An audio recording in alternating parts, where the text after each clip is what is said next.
So class 11th physics के lesson 3 motion in straight line का एक और पार्ट हम आज लेके आए हैं, जिसके अंदर हम एक्सीलरेशन, वेलोसिटी, डिस्प्लेसमेंट इन सबके मिक्स्ड क्वेश्चन देखने वाले हैं।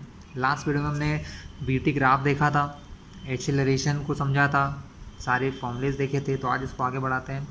लेकिन अगर आप अभी भी इस चैनल को सब्सक्राइब नहीं किए हो, नए हो, तो चैनल को सब्सक्राइब कर लेना और बेल आइकन प्रेस कर लेना, जिससे सारे आने वाले वीडियोस आपको मिल जाएंगे। तो स्टूडेंट, कुछ ऐसी चीज़ें जो हम पहले पढ़ चुके हैं, बट छोटा सा रिवीजन ले लेते हैं, जिससे कि इस पार्ट को समझना इजी रहेगा। आपने वेलोसिटी पढ़ रखी है। वेलोसिटी क्या होता था स्टूडेंट? वेलोसिटी का फॉर्मूला हमने यूज़ किया था डिस्प्लेसमेंट बाय टाइम। ठीक है, डिस्प्लेसमेंट बाय टाइम। ठीक है, और अगर डिफरेंशिएशन में बात करें तो ये होता है ds/dt। मतलब अगर कहीं पर डिस्प्लेसमेंट दिया है और उसका टाइम के रिस्पेक्ट में अगर हम डिफरेंशिएशन कर दें तो वो उसका वेलोसिटी होता है। ये भी हम देख चुके थे। ठीक है, इसके अलावा फिर हम एक्सेलरेशन हमने देखा। एक्सेलरेशन क्या होता है? Change in velocity. होता क्या है? Change in velocity. लेकिन हम इसको ये लिख लेते हैं velocity by time, velocity upon time. होता क्या है? चेंज इन वेलोसिटी, बट हम उसको ये भी लिख सकते हैं वेलोसिटी अपॉन टाइम। और सेम वे में अगर हमको वेलोसिटी किसी फंक्शन के फॉर्म में दी है, अगर हमको बोला गया है कि वेलोसिटी का कोई फंक्शन है, अभी क्वेश्चन करवाऊंगा समझ जाओगे, और वेलोसिटी का डिफरेंशिएशन किया जाए टाइम के रिस्पेक्ट में, यानी फाइंड किया जाए dv/dt, तो dv/dt भी हमारा एक्सेलरेशन होता है। ठीक है, वन इम्पॉर्टेंट थिंग ये भी देख लीजिए कि हमने क्या देखा कि हमने जब डिस्प्लेसमेंट का डिफरेंशिएशन किया तो वेलोसिटी आया, है ना।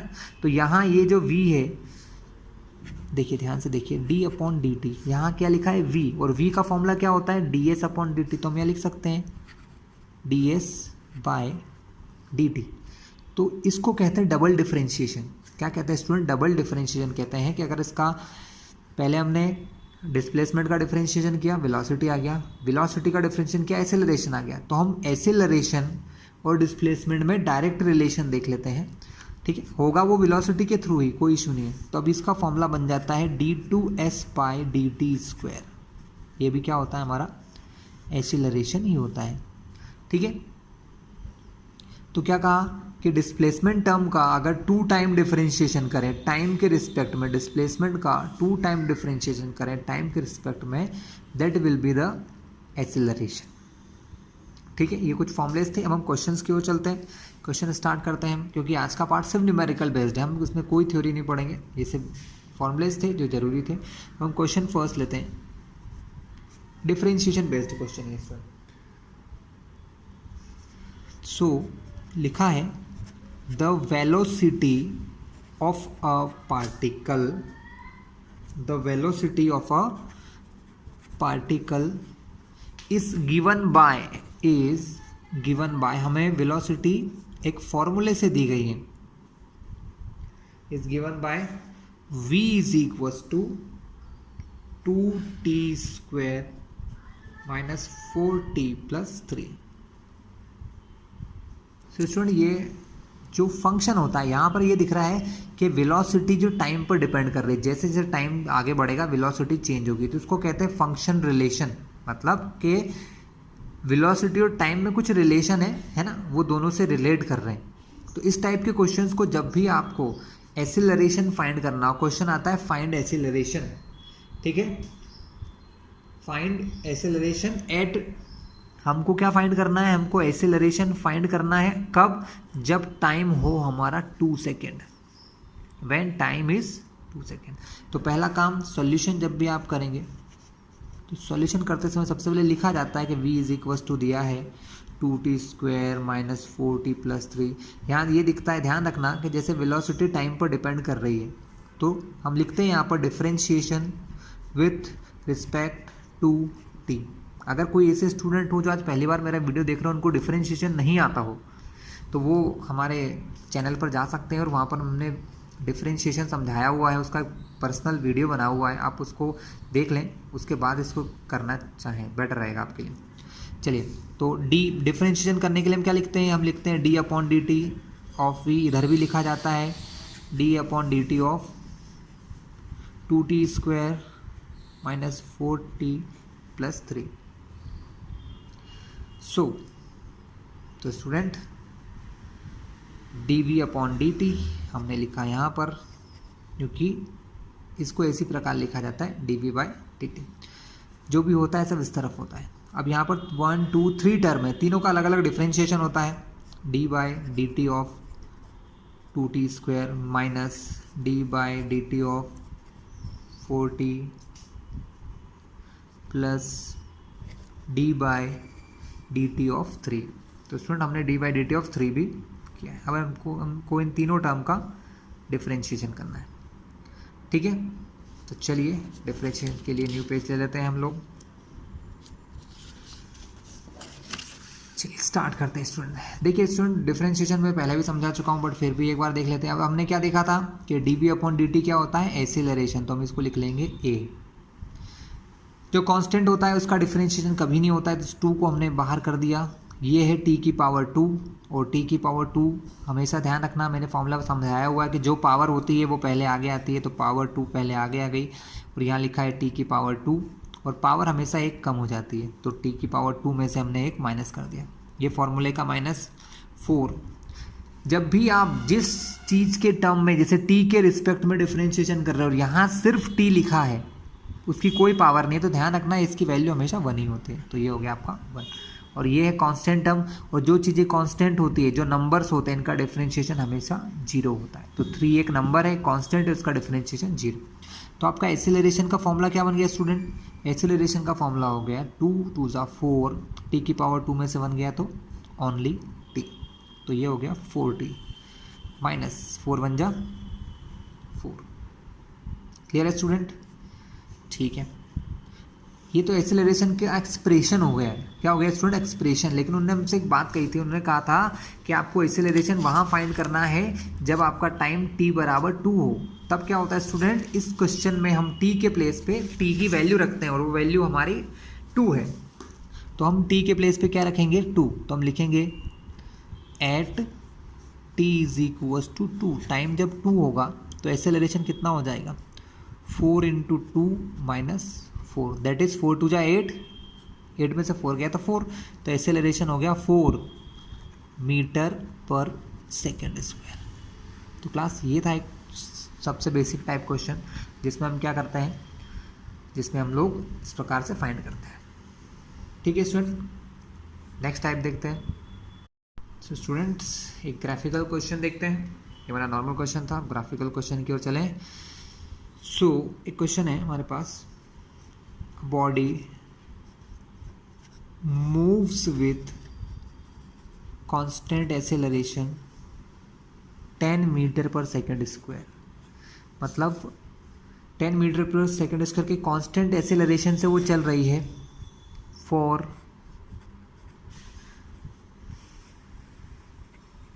5 सेकेंड तक, and next 10 second it moves with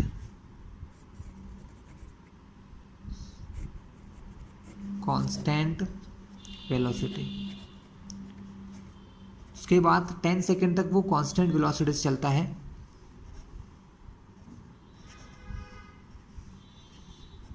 draw it's VT graph. हमें सबसे पहले तो उसका वीटी ग्राफ निकालना, ड्रॉ करना है, और फाइंड एक्सीलरेशन, और हम इसका एक्सीलरेशन दोनों को करना है। ठीक है, ये आपका क्वेश्चन हो गया। ठीक है, कोई बॉडी है वो 10 मीटर/सेकंड² की स्पीड से, के एक्सीलरेशन से 5 मिनट तक वर्क करती है, चलती है। अगले 10 सेकेंड तक वो सिर्फ कांस्टेंट वेलोसिटी से चलेगी। हमको इसका वीटी ग्राफ ड्रॉ करना है। सो स्टूडेंट, वीटी ग्राफ बनाना है तो वीटी ग्राफ के लिए 2 चीज़ें चाहिए होती है, वेलोसिटी और दूसरा टाइम। टाइम दिया उन्होंने कि पहले 5 सेकेंड तक कांस्टेंट एक्सेलरेशन से, और नेक्स्ट सेकेंड 10 सेकेंड, उसके बाद के 10 सेकेंड तक कांस्टेंट वेलोसिटी से। ठीक है, हमको सेकेंड पार्ट तो क्लियर है कि वेलोसिटी कांस्टेंट होना चाहिए, लेकिन कितनी होना चाहिए, तो ये हमको 10 मीटर पर सेकेंड स्क्वायर दिया है। हमको अब यहाँ से सिंपल सा एक लॉजिक लगाना है स्टूडेंट कि एसिलरेशन बराबर क्या होता है, वेलोसिटी अपॉन टाइम। आपको एसिलरेशन क्वेश्चन में दे दिया है 10, वेलोसिटी पता नहीं, लेकिन 5 मिनट तक यही एसिलरेशन रहेगा। तो अगर 5 मिनट तक यही एसिलरेशन रहा तो आपकी वेलोसिटी कितनी हो जाएगी। हम यहाँ क्या करते हैं स्टूडेंट, हम यहाँ ये मान के चलते हैं कि स्टार्टिंग में वेलोसिटी 0 है, इसलिए हम यहाँ सिर्फ v लिखते हैं, है ना। नहीं तो एक्चुअल फार्मूला देखा जाए तो क्या होता है, v2 माइनस v1 होता है, लेकिन हम क्या मानते हैं कि ये जो स्टार्टिंग वेलोसिटी है ये 0 है, इसलिए सिर्फ हम क्या लिखते हैं v2, और v2 को हम सिर्फ v लिख लेते हैं, इसलिए सिर्फ। तो 10 5 50 मीटर पर सेकेंड इसकी वेलोसिटी होगी, कब, 5 सेकेंड के बाद, ठीक है। चलिए, और उसके बाद कांस्टेंट, तो हमें ग्राफ बनाने के लिए क्या चाहिए स्टूडेंट। देखिए मेरे पास ग्राफ पेपर तो नहीं है, बट मैं इसमें ही आपको प्रॉपरली एक्सप्लेन कर दूंगा स्टूडेंट। ग्राफ में क्या होता है स्टूडेंट, हम इस प्रकार से ग्राफ्स बनाते हैं।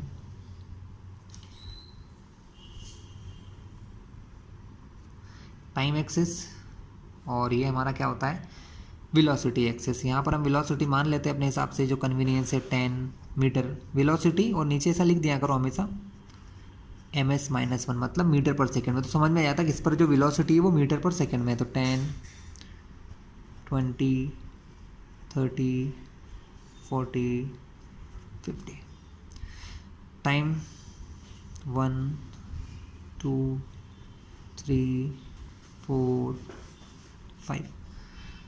देखिए बात हो गई ये constant velocity, sorry constant acceleration. Constant acceleration हमेशा कहता होता है स्ट्रेट लाइन होता है, सीधा होता है, बिल्कुल, है ना, ध्यान रखिएगा, कर्व नहीं होता है। तो हमें ये देखना है कि 5 सेकेंड जब था तो उसकी वेलोसिटी कितनी थी, 50। तो ये पॉइंट बनाओ, पहली वेलोसिटी तो क्या होगी, 0 0, जब स्टार्ट किया तो 0 पे था ना, उसके पास कोई वेलोसिटी था, कुछ भी नहीं था, लेकिन जब वो 5 सेकेंड में पहुंचा तो उसकी वेलोसिटी 50 हो गई। तो इन दोनों लाइन को देखो, इस प्रकार से ध्यान रखना, हमेशा ग्राफ ऐसे ही बनता है जहाँ पर ये लाइन्स ऐसे टच करती हैं। तो ग्राफ कॉपी में ऐसी लाइन्स प्रॉपर खींची होती है। तो ये हमारा अराउंड स्टूडेंट यहाँ पे आएगा। तो अब यहाँ से यहाँ तक जो ड्रॉ करोगे ये हो गया आपका स्ट्रेट। यहाँ पर एक्सेलरेशन कितना दिया है, 10 मीटर पर सेकेंड स्क्वायर। चाहो तो लिखें, नहीं तो कोई इशू नहीं है। और नेक्स्ट पॉइंट है क्लास, यहाँ से फर्स्ट 5 सेकेंड के बाद जो अगले 10 सेकेंड है वहाँ तक उसकी वेलोसिटी कैसी होती है, वेलोसिटी उन्होंने बोली है कांस्टेंट वेलोसिटी से। कैसे वेलोसिटी, कांस्टेंट वेलोसिटी। तो अपन पहले टाइम कर लेते हैं। 5 के बाद क्या आता है, 6 7 8 9 10 11 12 13 14 और 15, ठीक है। तो नेक्स्ट पार्ट के लिए हमारी वेलोसिटी स्ट्रेट रहेगी स्टूडेंट, क्योंकि हमने देखा था जब कांस्टेंट वेलोसिटी होती है तो वो सेम रेट से यहाँ तक चल जाती है। तो स्टूडेंट ये बन गया हमारा वेलोसिटी टाइम ग्राफ, ठीक है। वेलोसिटी कितनी हो गई, वेलोसिटी हो गई हमारी 50, पहले यहाँ से यहाँ तक 50 और फिर 50 कांस्टेंट। हमें यहाँ से क्या फाइंड करना है, फाइंड एक्सेलरेशन। तो हमने एक्सेलरेशन फाइंड कर लिया, और हम इस चीज़ से क्या फाइंड कर सकते हैं, वेलोसिटी टाइम ग्राफ से डिस्प्लेसमेंट भी निकाला जाता है। तो डिस्प्लेसमेंट निकालने के लिए हम क्या करते हैं, इस लाइन को 15 वाले पॉइंट से ऐड कर देते हैं। तो हमें क्या मिलता है, यहाँ पर एक ऐसा एरिया दिखाई दे रहा है। हम इस लाइन को 2 पार्ट में कवर करते हैं। ये हमारा फर्स्ट पार्ट एक ट्रायंगल हो गया जिसका एरिया आपको निकालना है, दूसरा पार्ट हमारा रेक्टेंगल हो गया, इसका भी एरिया अगर आप फाइंड करते हैं तो आप यहाँ से डिस्प्लेसमेंट फाइंड कर सकते हैं इसलिए। तो डिस्प्लेसमेंट फाइंड करने के लिए क्या करना होगा स्टूडेंट, यहाँ देखिए ये एक ट्रायंगल है जिसका बेस देखिए यहाँ से यहाँ तक बेस कितना हो गया, बेस 5, और हाइट किसको कहते हैं, ये होती है हाइट, जो हाइट हमारी किसके बराबर है, 50 के। तो हाइट हो गई 50, बेस हो गया 5। तो हम फाइंड करेंगे area of triangle. So area of triangle, area of triangle जो है वो होता है 1/2 इंटू बेस इंटू हाइट, ठीक है। सो 1/2 बेस दिया है 5, हाइट दी है 50, 5 से कट करेंगे इसको तो 25 बार, 25 से 5 कट गया तो हो गया 125 स्क्वायर यूनिट। क्वेश्चन में जो भी होगी वो यूनिट हम बाद में लिख लेंगे, ठीक है। स्क्वायर मीटर में है तो स्क्वायर मीटर हो जाएगा, ठीक है। नेक्स्ट हम देखते हैं स्टूडेंट यहाँ पर दूसरा जो फिगर हमारा जो दिख रहा है स्टूडेंट हमको, दैट इज़ द रेक्टेंगल। वो हमारा क्या है, वो हमारा रेक्टेंगल है ना। ये यहाँ से यहाँ तक पूरा रेक्टेंगल, जिसका बेस देखिए, बेस यहाँ से यहाँ तक है, यानी 15 में से 5 गए तो बेस हो गया 10, हाइट वही है 50, ठीक है। फिर हम फाइंड करेंगे एरिया ऑफ रेक्टेंगल। हम चाहें तो इसमें नाम दे सकते हैं ट्रायंगल और रेक्टेंगल को, जैसे ABCD ABC इस टाइप से। तो एरिया ऑफ रेक्टेंगल जो होता है वो होता है लेंथ इंटू ब्रिथ। लेंथ हमारी 10, ब्रिथ हमारी 50, तो आंसर आ गया 5 10 जा 50, यानी 500 square unit. So finally displacement कितना हो गया स्टूडेंट, फाइनली आपका डिस्प्लेसमेंट हो गया 500 प्लस 25, इन दोनों को जोड़ दो, दैट इज़ द डिस्प्लेसमेंट। तो वो हो गया 625 स्क्वायर। क्वेश्चन जो था स्टूडेंट उसमें हमें क्या बोला था, क्वेश्चन में हमें उसने बोला है, देख लेते हैं एक बार, 10 मीटर पर सेकंड स्क्वायर है ना, मतलब जो यूनिट है वो मीटर है। अगर मीटर हमारी यूनिट है तो जो डिस्प्लेसमेंट आ रहा है वो भी हमारा किस में आएगा स्टूडेंट, मीटर में। तो ये हमारा स्क्वायर मीटर। क्लियर है स्टूडेंट। तो ये कोई टाइप का था। देखिए क्वेश्चन तो बहुत सारे टाइप के हैं, हम करते चलते हैं, होते जाएंगे स्टूडेंट। एक और क्वेश्चन देखते हैं हम लोग, दैट इज़ वो भी हमारा, जैसे एक्सेलरेशन में क्वेश्चन इस टाइप के ज़्यादा ही आते हैं स्टूडेंट। किस टाइप के, द रिलेशन या a body travels in a straight line है ना, विथ डिस्प्लेसमेंट। एक बॉडी है जो स्ट्रेट लाइन में ट्रेवल कर रही है with displacement s is equal to 3t³ plus 7t square plus 5t plus 8। ये हमारी डिस्प्लेसमेंट और टाइम का रिलेशन दिया हुआ है, ठीक है। ये डिस्प्लेसमेंट है और हमें फाइंड करना है एसिलरेशन। हमें फाइंड करना है एसिलरेशन, हमको फाइंड करना है, और टाइम हमें दिया है 1 सेकेंड। 1 सेकेंड जब टाइम 1 रहेगा तो इसका एसिलरेशन क्या होगा। तो स्टूडेंट अभी मैंने जब ये वीडियो स्टार्ट किया था पहले ही बताया था, डिस्प्लेसमेंट का टाइम के रिस्पेक्ट में डिफरेंशिएशन करते हैं तो वेलोसिटी आती है। तो यहाँ से हम करेंगे, हमारी एस इक्वेशन को फिर से लिखेंगे, s is equals to 3t³ plus 7t square plus 5t plus 8। इस इक्वेशन का डिफरेंशिएशन करना है with respect to t, time के रिस्पेक्ट में डिफरेंशिएशन करना है, उसको कहते हैं d/dt। किसका करना है, s का, और d/dt आपको करना है 3t³ plus 7t square plus 5t plus 8। ds/dt हो जाएगा। ये क्या हो जाएगा स्टूडेंट, ds/dt। यहाँ ये हर एक टर्म का अलग होता है, आपको पता होगा, प्लस और माइनस होते हैं तो अलग अलग सबका होता है। तो हम लिख लेते हैं एक बार जिससे कन्फ्यूज़न ना रहे। d/dt of 3t³ d/dt of 7t square d/dt of 5t plus d/dt of 8, ठीक है। हमको इन सब का डिफरेंशिएशन करना है। चलिए पेज टर्न करते हैं और आगे की ओर बढ़ते हैं। देखिए स्टूडेंट, जो हमारा ds/dt होता है उसको हम कहते हैं वेलोसिटी। तो ds/dt की जगह पर क्या आ जाएगा, वेलोसिटी। ये रूल मैं बहुत बार पहले ही बता चुका हूँ, मेरा डिफरेंशिएशन का वीडियो भी इस पर बना हुआ है, कभी दिक्कत आए तो पहले वीडियो देख लेना। देखिए हमेशा पावर का होता है, जैसे t³ का करना है तो 3 जो आगे है ये तो बाहर हो जाता है। हमेशा जो पावर होती है, जैसे t³ है तो वो पावर हमेशा आगे आती है और पावर 1 कम हो जाती है। तो मैं थोड़ा डायरेक्ट कर लेता हूँ क्योंकि समझ जाइएगा। 3 पावर में से 1 कम किया तो पावर 2 प्लस यहाँ 7 बाहर आ जाएगा। t² है तो पहले पावर आगे आती है 2, और पावर एक कम हो जाती है, तो टी की पावर 2 में से एक पावर कम करता हूँ तो पावर बचती है 1। कितनी बचती है स्टूडेंट? 1। और 1 को हम पावर कभी लिखते नहीं है, कोई किसी के ऊपर कोई पावर नहीं है, मतलब क्या होता है 1 पावर, तो ये लिखा है। प्लस 5 का 5 रहेगा, और टी का मैंने भी समझाया था आपको स्टूडेंट, टी का होगा 1 यहाँ पर। प्लस 8 हमारा कांस्टेंट है, कांस्टेंट टर्म का क्या होता है 0। तो हमारी वेलोसिटी स्टूडेंट यहाँ से फाइंड हो गई, हमको हमारी वेलोसिटी मिल चुकी है। तो स्टूडेंट वेलोसिटी होगी 3 3 जा 9t स्क्वायर, 7 2 जा 14t प्लस 5। फिर मैंने वो क्या बताया था कि अगर वेलोसिटी का फिर से डिफरेंशिएशन करेंगे तो वो क्या बन जाएगा? एक्सीलरेशन बन जाएगा। तो वेलोसिटी का फिर से करेंगे differentiation with respect to time t। d/dt करना है आपको वेलोसिटी v का, d/dt करना है आपको इन तीनों का। अब आप लोग इतना सीख चुके होंगे तो मैं इनको अलग अलग लिख लेता हूँ, जिससे एक स्टेप आपकी बच जाएगी। थोड़ा सा एग्ज़ाम में टाइम कम होता है, आप इसको डायरेक्टली भी लिख दो, कोई कुछ मार्क्स काटने वाला नहीं है आपके, ठीक है। पहले हम लिखते हो फिर उसके बाद अलग अलग करते हो, तो डायरेक्ट लिख दिया तो आपका थोड़ा टाइम सही हो जाएगा। तो dv/dt,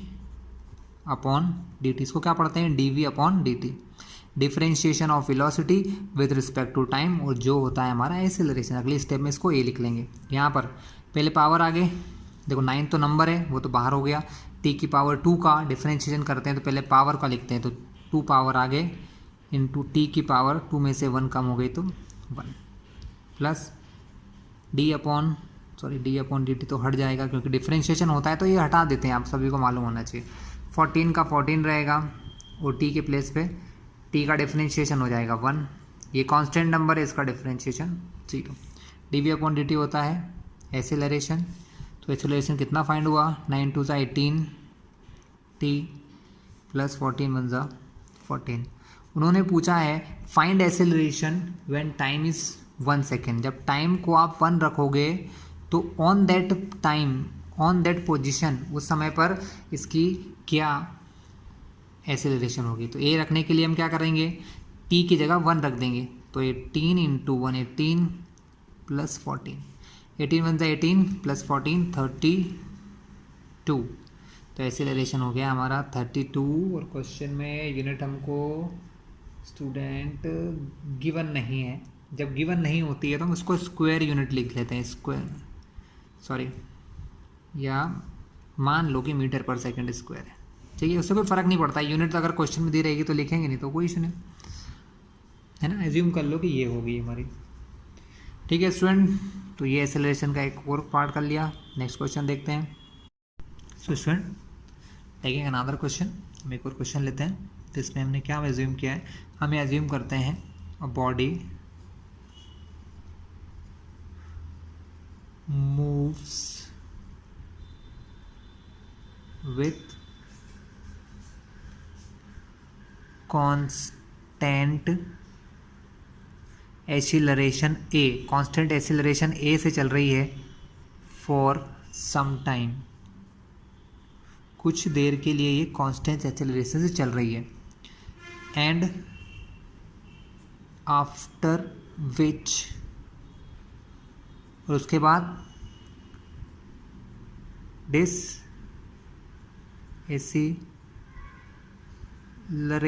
डिसएसिलरेट्स विथ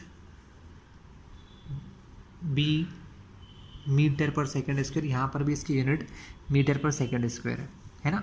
और बी मीटर पर सेकेंड स्क्वायर से डिसएसिलरेट हो रही है for some time and stopped, ठीक है। क्या हो गया स्टूडेंट? और वो स्टॉप मतलब रुक जाती है। हमें क्या फाइंड करना है? फाइंड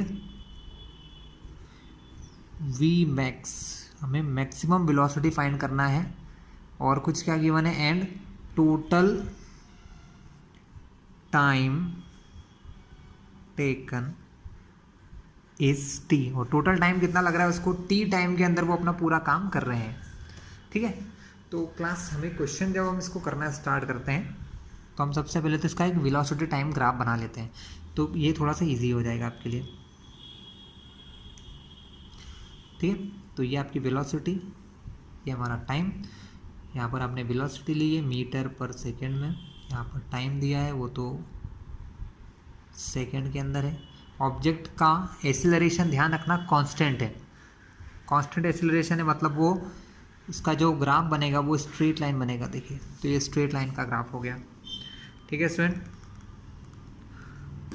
यहाँ पर पहले वो a मीटर पर सेकेंड स्क्वायर के एक्सीलरेशन से चल रही है। जब बॉडी एक्सीलरेट होती है तो उसकी स्पीड बढ़ती जाती है, लेकिन क्या हुआ, एक समय पर जाने के बाद वो यहाँ पर रुक गई, मतलब रुकी नहीं कि उसकी स्पीड अब बढ़ नहीं रही है। उसने बोला कुछ समय तक, तो हमने मान लिया कि वो यहाँ से यहाँ तक t1 टाइम तक उनकी स्पीड बढ़ेगी और वो यहाँ पहुँच जाएंगे, और यही इनकी क्या होगी स्टूडेंट, यही उसकी सबसे बड़ी वेलोसिटी होगा जिस पॉइंट पर, जिसको हम कहेंगे कि वो इसकी मैक्सिमम वेलोसिटी या वी मैक्स है। फिर वो कुछ टाइम के लिए डिसएसिलरेट हो रहा है, वो ऑब्जेक्ट कुछ समय के लिए डिसएसिलरेट, मतलब उसकी स्पीड धीरे धीरे, वेलोसिटी धीरे धीरे कम होती जा रही है, और वो किस रेट से कम हो रही है, b मीटर पर सेकेंड स्क्वायर की रेट से कम हो रही है। और यहाँ से यहाँ तक पहुँचने में उसको जो टाइम लगा है, उस दूसरे टाइम को हमने t2 मान लिया है। क्या मान लिया आपने, t2। और ये जो टोटल टाइम है इस कंप्लीट वर्क का, वो टाइम टोटल हमारा t है। ठीक है, वी मैक्स फाइंड करना बहुत आसान है, आप कहोगे 1 सेकंड में हो जाएगा, है ना, क्योंकि वी मैक्स क्या होता है ना, वी मैक्स मतलब वेलोसिटी है जो एक्सेलरेशन के फॉर्मूले से आ जाएगी। ठीक है, यहाँ पर हम एक्सेलरेशन का फॉर्मूला लगाते हैं। एक्सेलरेशन क्या होता है, वेलोसिटी अपॉन टाइम। तो यहाँ से यहाँ तक की वेलोसिटी वी मैक्स अपॉन में टाइम कितना लगा, यहाँ से यहाँ तक t1 टाइम, तो आप कहोगे आ गई वेलोसिटी। ठीक है, ये वेलोसिटी तो आ गई, लेकिन हमको टाइम t1 नहीं बोला था क्वेश्चन में। उन्होंने क्वेश्चन में ये नहीं बोला था यहाँ से यहाँ तक, उन्होंने कुछ टाइम बोला था, वो कुछ टाइम तो पता नहीं है। आपको ये पता है कि टोटल टाइम t है। ठीक है ना, इसलिए हमको क्या करना होगा, यहाँ पर जो टाइम है इस टाइम को हमको ये t बनाना है, ये t1 t2 नहीं लेना। ये तो हमने हमारी हेल्प के लिए t1 और t2 ले लिया है। ठीक है, तो इस क्वेश्चन में हमें इस t1 और t2 को हटाना पड़ेगा। a ठीक है पता है, v मैक्स पता है, लेकिन ये t1 नहीं पता है। तो इस t1 को हटाने के लिए हम क्या करेंगे, इसी फॉर्मूले से t1 की वैल्यू रखेंगे। t1 अपॉन में से यहाँ जाएगा और ये a मल्टीप्लाई से अपॉन में जाएगा। तो आपकी जो t1 की वैल्यू हो गई वो हो गई है v मैक्स बाई a। इसको इक्वेशन 1 देके थोड़ा सा रोक लीजिए। सेकेंड केस देखिए, यहाँ से यहाँ तक कितना एक्सीलरेशन हुआ, यहाँ से यहाँ तक एक्सीलरेशन हुआ है आपका b। एक्सीलरेशन बराबर होता है वेलोसिटी, तो यहाँ पर वेलोसिटी कितनी थी, v मैक्स थी, अपॉन में टाइम t2, तो v मैक्स बाय t2। ठीक है, थोड़ा सा मैंने फॉर्मूला फिर बता दूं, आप लोग थोड़ा सा कंफ्यूज होंगे कि मैंने इसको v मैक्स अपॉन t2 क्यों लिखा, क्योंकि वेलोसिटी हमेशा क्या होता है स्टूडेंट, वेलोसिटी होता है चेंज इन, सॉरी एक्सेलरेशन जो होता है वो चेंज इन वेलोसिटी होता है। तो यहाँ वेलोसिटी v मैक्स थी, v मैक्स से ये यहाँ 0 हो गई, तो फाइनली हमारी वेलोसिटी क्या होगी, 0 माइनस v मैक्स। लेकिन अपॉन में भी देखो, अपॉन में भी क्या होगा, यहाँ पर टाइम जो होगा, यहाँ पर जो टाइम होगा, टाइम भी, हाँ, तो यहाँ पर भी क्या होगा, t2 माइनस t1, ये दोनों टाइम है, लेकिन हमने क्या करा, इस टाइम को मान लिया है t2, इसलिए हम यहाँ माइनस करके मैंने आपको आंसर नहीं दिखाया, सीधा रख दिया v मैक्स अपॉन 2। ठीक है, वैसे ये वेलोसिटी यहाँ माइनस की, लेकिन हम इसको यहाँ प्लस ही एज्यूम करके चलेंगे। ठीक है स्टूडेंट, तो हमारी सेकेंड क्या हो गई, b is equals to V max upon t2 हो गया। यहाँ से हम दूसरे टाइम की वैल्यू निकालेंगे t2 की, तो t2 जो टाइम है वो कितना हो गया, v मैक्स अपॉन b, इसको कहते हैं इक्वेशन नंबर 2। देखिए हमको यहाँ बहुत सिंपल सा काम है, हमारे पास जो टोटल टाइम है वो है t, इन दोनों को, ये टाइम और ये दोनों टाइम को मिला दूँ तो वो t1 प्लस t2 हो जाएगा, बस वही करना है, हमारा आंसर आ जाएगा। तो t1 plus t2 is equals to t, ये जो दोनों वैल्यू निकाली है, t1 की वैल्यू और t2, ये यहाँ रखना है और इसको सॉल्व करना है, हमारा आंसर आ जाएगा। तो स्टूडेंट कंफ्यूज ना हो, बहुत इजी क्वेश्चन है इस प्रकार के, लेकिन क्या है ए बी सी देख के स्टूडेंट थोड़े से डर जाते हैं, तो टेंशन ना लें, T1 T2 की वैल्यू पुट करें, है ना। हमने ये सब क्यों किया, क्योंकि क्वेश्चन में उन्होंने वी मैक्स करने का बोला। हमारे पास दो तरीके हैं, लेकिन दोनों में प्रॉब्लम ये है कि टाइम ये वाला पता नहीं, ये तो सिर्फ हमने मान लिया है, तो ये टाइम हमको पता नहीं था, हमको सिर्फ ये वाला टाइम पता, इसलिए हम लोग क्या करेंगे, t बराबर T1 प्लस T2 करके इसको सॉल्व कर लेंगे। So t is equals to T1 कितना दिया है, वी मैक्स अपॉन ए, और T2 कितना दिया है, वी मैक्स अपॉन पी। ठीक है, आपको सॉल्व करना है, बहुत इजी है, दोनों में से पहले वी मैक्स कॉमन लेंगे। मैं थोड़ा न्यू पेज ले लूँ स्टूडेंट, तो हमारे लिए इजी रहेगा। तो हमने लिया, देखिए हमारे पास ये सिचुएशन है, हम इस सिचुएशन को आगे सॉल्व कर ले, थोड़ा सा क्लियर हो जाए बस। ठीक है, तो वी मैक्स अपॉन ये, तो हमने सबसे पहले इसमें से वी मैक्स दोनों में कॉमन ले लिया, तो अंदर क्या बचेगा, 1 अपॉन ए प्लस 1 अपॉन बी। तो इसको सॉल्व करना था आप लोगों के लिए बहुत ईजी है। कैसे स्टूडेंट, देखिए जब अपॉन में अलग अलग नंबर होते हैं तो हम लोग एलसीएम नहीं लेते हैं, सीधा सा काम होता है, यहाँ इसका मल्टीप्लाई इससे, इसका मल्टीप्लाई इससे, तो ये बन जाएगा b प्लस ए, और अपॉन में इन दोनों का मल्टीप्लाई होता है, तो a into B A B. ठीक है, यही सॉल्व होता है स्टूडेंट, करके देख लीजिएगा, करके भी देखेंगे तो यही होता है। तो अब हमें वी मैक्स निकालना है, तो वी मैक्स निकालने के लिए t यहीं है, ए बी जो अपॉन में है ये मल्टीप्लाई में चला जाएगा, और a प्लस बी जो है वो अपॉन में आ जाएगा।